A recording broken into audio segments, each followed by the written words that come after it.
দিন পর আসবে বৃষ্টি হবে। এত সুন্দর বৃষ্টি দেখে আর মন মানছে না, তাই বারান্দায় বসে একটু ভিডিও করার চেষ্টা করলাম।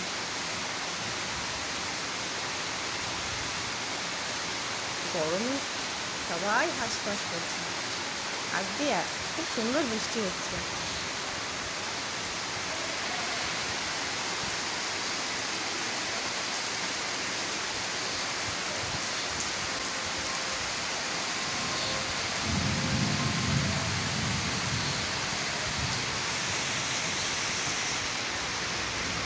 এই আমার গাছগুলো, আমার মানি প্ল্যান্ট গাছগুলো রোদ্রে শুকিয়ে গেছে একদম, জল পেয়ে আজকে একটু ফ্রেশ লাগছে।